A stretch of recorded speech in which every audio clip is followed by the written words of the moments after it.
الحمد للہ وحدہ من لا نبی بعدہ۔ آج کے اس خصوصی نشست کے اندر نئے سال کے آغاز پر بعض ساتھیوں اور دوستوں کے سوال پر یہ خصوصی نشست منعقد کی گئی ہے۔ وہ یہ ہے کہ آج رات کے 12 بجے کے بعد 2021 کا اختتام ہے اور 2022 کا آغاز ہے۔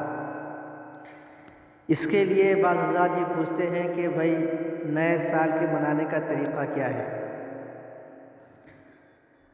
تو محترم حضرات، عرض کرنا یہ ہے کہ سال دو ہے، ایک تو قمری ہے اور ایک شمسی ہے۔ قمری سال کا آغاز محرم کے مہینے سے ہوتا ہے اور شمسی سال کا آغاز جنوری سے ہوتا ہے۔ لیکن اسلام کے اندر اور احادیث کے اندر اس بات کی صراحتاً کہیں مذکور نہیں ہے کہ کوئی آدمی کسی کو نئے سال کی مبارکباد پیش کرے۔ قرآن و حدیث کے اندر دور دور تک یہ بات کہیں سے ثابت نہیں ہے کہ کوئی کسی کو ہیپی نیو ایئر بولے۔ یہ حدیث اور شریعت کے بالکل خلاف ہے۔ نبی علیہ الصلوۃ والسلام کا نہ طریقہ ہے، نہ کسی صحابہ کا طریقہ ہے، نہ کسی اور نہ خیر قرون کے اندر یہ طریقہ رہا ہے۔ بلکہ میں تو یہ کہتا ہوں کہ نیا سال جب شروع ہوتا ہے وہ رات تمام برائیوں کا مجموعہ بن جاتی ہے۔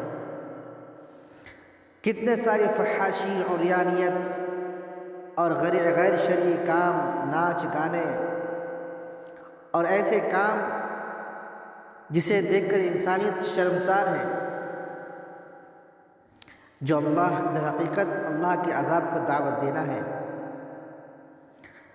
اور صد افسوس یہ ہے کہ یہ برائی، یہ خرافات ہمارے مسلم معاشرہ میں ہے اور ہمارے مسلم گھرانوں کے اندر یہ برائی جنم لے چکی ہے۔ اللہ تعالی ہم سب کی حفاظت فرمائے کہ یہ برائی چھوٹی موٹی برائی نہیں بلکہ گناہوں کا مجموعہ ہے، جسے ہم ہیپی نیو ایئر کے نام سے یاد کرتے ہیں۔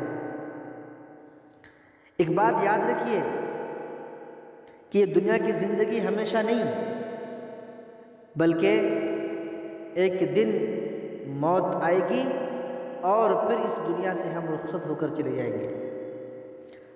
بلکہ جب نیا سال آتا ہے تو انسان اپنے پرانے سال کا محاسبہ کرنا چاہیے کہ ہم نے پرانے سال کتنے گناہ کیے، کتنے کو تکلیفیں دیں، کتنے کو سزائیں دیں، کتنے نمازیں پڑھی، کتنے زکوٰۃ دیے، کتنے حج کیے۔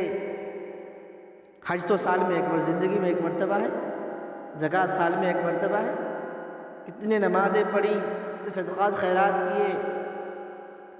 یہ سب چیزیں محاسبہ کرنے کے لیے ہیں کہ ہماری کسی کی زندگی کی اگر 60 سال ہے تو 60 سال میں سے اتنے سال کم ہو گئے، موت کے اور قریب ہو گئے۔ 2021 چلے گیا تو اب 2022 میں جو ہمارا قدم پڑ گیا تو 2021 کے بعد جو ہماری زندگی شروع ہونے والی ہے ہم موت کے اور قریب ہو گئے۔ معلوم یہ ہوا کہ ہمیں ان تمام غیر شرعی چیزوں سے بچنا چاہیے اور اپنی زندگی کا محاسبہ کرنا چاہیے اور اللہ تعالیٰ سے اپنے گناہوں کی مغفرت اور اپنے گناہوں سے نادم ہو کر اللہ تعالیٰ کے دربار میں حاضر ہو کر اللہ تعالیٰ سے معافی مانگنا چاہیے۔ امید کرتا ہوں میں کہ انشاءاللہ ہمارے سارے مسلمان اور ہماری امتی ان تمام باتوں پر عمل کرے گی۔ والسلام علیکم ورحمۃ اللہ وبرکاتہ۔